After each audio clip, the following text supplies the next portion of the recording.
And here we are back on Soul Call. The Just for Laughs Festival is ending on this day as we record this program. And every year during this time of the season, we tend to go to the Delta Hotel and kidnap somebody for this show. Last year, you may recall, we had Russell Peters. This year, we have a very special guest in studio with us. We have Sinbad. Cool, man. How you doing, sir? I'm good. Nice to see you back here in Montreal. Love being back here. As I was telling you just off air before, the last time I saw you here in Montreal, you were here with Jetta Jones and George Wallace. Yeah, George Wallace, talking crazy. Yeah, and you guys went shopping and tore the town up, and I don't think Montreal's been the same since. It was cool, man. I still love the city, man. This is just a cool. I mean, you know, it's like this cool place you can hang out. That's not dangerous. You can be, and people on the streets, all the places to eat. I mean, you can eat at a different place every night, man. Mm-hmm.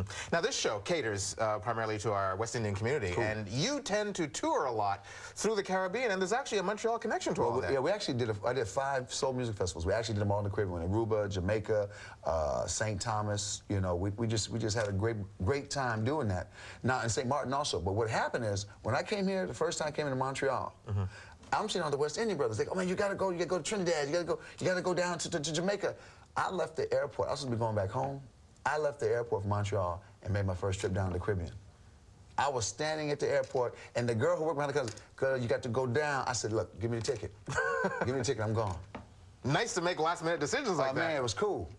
It was cool. So when you go and perform in the Caribbean, first of all, are you performing primarily for people who are traveling, for vacationers, or the locals? It's a mixture, because what we did was, we had these big soul festivals I did for HBO. Right. We would bring down about 6,000 of our own.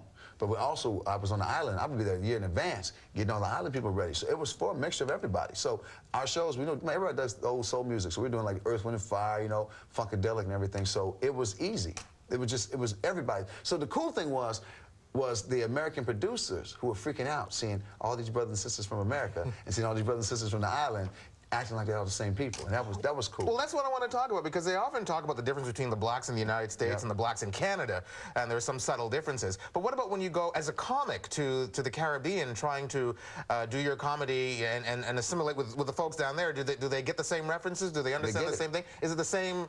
It's the same story. People are the same, you know. Right. As a matter of fact, what I do is, whenever I go anywhere, like whether I go to Montreal or I go to Cleveland, I like to ride around. I like to hang out with the people. I don't want to go to tourist places. I always find somebody looks at me, take me to the hood, take me to where everybody hangs out, take me to the regular restaurant, show me what you eat. So after a while, I get a flow for what's happening on the island. So when I go on stage, they'll start going like, "You're from here, right? You got family?" I said, "No, man. I'm just riding around observing life." Okay. Now we do cater to the entire West Indian spectrum. So I'm going to put you on the spot here and ask you one question. Okay. You can look into that camera right there and you tell them which island you like best. I'm going to tell you, the hardest thing was, I cannot go back to the Trinidad Carnival. I'm married now. I can never, ever go back. There's people I can't see no more. I just can't. That's all I got to say. Can't go back to Trinidad. I loved it. You've had a long and illustrious career. Yes. And you have reached a certain stature in your career where you're now one of the fathers of black comedy these days. It's kind of scary, man. It is. It's like, oh, you know, I didn't know it that way until the young guys would come to me. I used to watch when I was 5. I'm like, dang, I didn't. Does that put any added pressure on you? Do you feel you have to represent, you know, the community? You know what?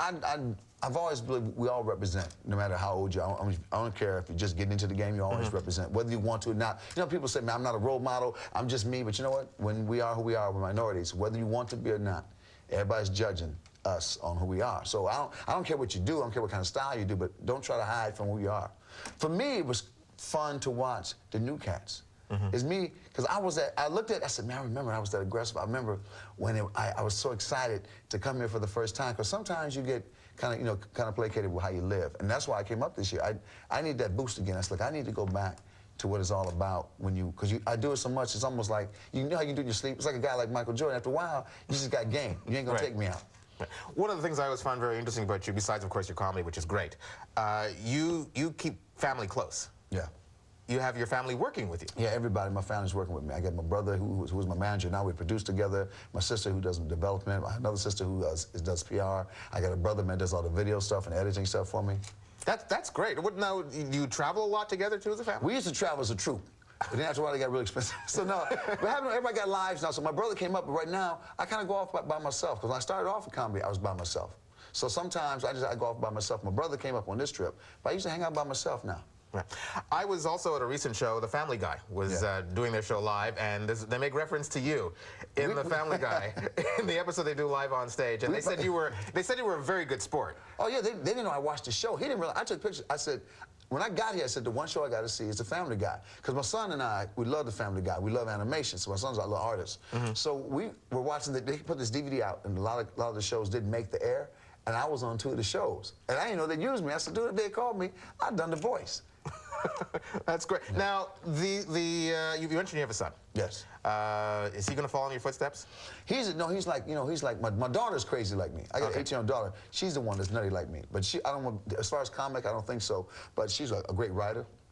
She's good at directing. She's good at putting things together. I think that's the route she'll go. My son, he's an artist. He likes to animate, but he's good with the camera. And he's got a skill with the camera. He's like more laid back. He's a laid back version of me. Now, were you always somebody who was funny? And the reason why I asked that is that looking into your bio, a lot of guys want to, especially your height, your build, they want to be in the NBA. That was my thing. You wanted to be in the Harlem Globetrotters, though. First, I wanted to be NBA, then tore my knee up. Oh, okay. See, once I tore the knee up, I said, all right, I got to go another route here. But when I was young, all I wanted to do was play pro basketball. But also, when I was about 6 years old, I said, I'm going to use pro basketball, then I'm going to become an actor. I didn't know how it worked. I'm from the Midwest, so I had no idea how you did that thing. But I always knew I wasn't going to work 9 to 5. I was not cut out for it. I got fired from every job. I'm not good at going to work like that. So I just knew I wanted to be something. I didn't want to be, because I was a kid that used to be picked on. I was a kid that I was small, I grew 6 inches. And I said, I'm going to be somebody that everybody says, I used to know him. And that was going to be my thing. So how did you make the transition from, well, after the busted knee, but from basketball, rather, to comedy? Well, you know, it was when I found out I was going to play basketball, I ended up joining the Air Force, because I figured, I didn't join the Air Force to fight. I figured I'd go to Air Force basketball camp, the Harlem Globetrotters would see me, I'd be out there for 6 months. It didn't work out that way. So next thing I know, I'm stuck in the Air Force, but it was an Air Force talent show. And somebody said, why don't you do this talent show? And that was it. That's what changed my life, this talent show. Now, the other thing we noticed that changed your life, too, of course, is Star Search. Oh, yeah. That was a very, very big deal. And that was an accident. Really? I was in Denver, Colorado, and I was doing a show. I was making about $400 a week. And they needed somebody to open up for Smokey Robinson down the street at the turn of the century for $50. I ran down there, opened for Smokey. And they also were auditioning, you know, for Star Search at the same time. So after I opened for Smokey, I said, I don't care what nobody says. Smokey Robinson came down on stage and said I was funny. I said, my life is set. So they had this Star Search, but I had blonde hair. I was wearing feathers. I had a Jerry curl. I had feathered earrings. I didn't put my name on the list because I knew they wouldn't take me because of the way I looked. And I did the little audition for Star Search. They called another comic and said, this guy Sinbad, can you find him?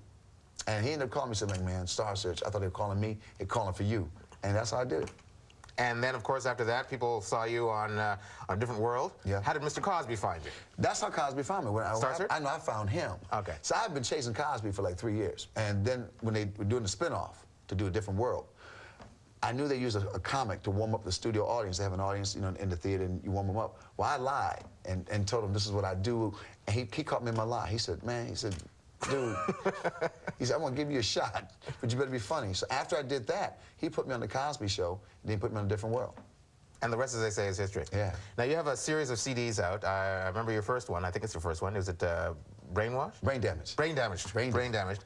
And you have several that you had since then. We had Afros and We're actually getting ready, because I was lucky. I was the first one to own my property from HBO, because nobody had ever owned it before. So the Brain Damaged one, they got me, because that's the first one. But I got owned Son of a Preacher Man and Afros and Bell Bottoms. So we're all putting these together right now. We're putting DVDs out so people can have them. I was talking to you backstage recently, just for laughs, and I was telling you about one of the funniest bits that I ever saw you do, which had to do with the Jerry curl, which you mentioned earlier. Oh, man. So you had one too, huh? I had to I got my Jerry curl in Louisville, Kentucky. My first, and man, it took 3 hours. Remember, the first Jerry curls, they had to cook it. Oh, yeah. Oh, they had a product called Snapback. So if you wash the Jerry curl, you put Snapback in your hair to make it greasy again. And man, I was so happy. I was so proud of my Jerry curl. But it was work. Keeping the Jerry curl up was work. I referred to it as my 10-year chemical dependency. It was. I was a junkie. I was a Jerry curl junkie. And I had to wait a long time before I could get mine because I was still living at home, and my mother said, no, I am not cleaning those pillowcases. Are you serious? See, I would make it, what I was trying to do, I would try to make it, I would just put just enough moisturizer, make it curly, so I could say it was mine. I said, it was my hair. So I had it cut into a ducktail. I had it dyed blonde, and I put just enough in so it wouldn't get wet. So it looked like it was just, so it didn't have the pure Jerry. I didn't have like the hanging Jerry curl. It looked like my hair was just curly. What's up next for you? Right now, I'm on the road. I never came off the road since '83, but I sat down and said, man. Where's home for you? Home is L.A. I'm from Michigan originally, Right. but home is L.A. So what I'm doing now is I'm writing again. We're going to put a sitcom together, hopefully a hit next fall. And I got some movies, man. It's a wholly, you know, I'm watching the movies they have for us, and I got something I think is a little bit different. So I'm going to try to hit them that way. Well, we hope you have a continued success, and I thank you for taking the time in your busy schedule here at Just for Laughs Hey, this man, year my pleasure. to be with us on the show. Anytime, Thank you, anytime. sir. All right. Sinbad.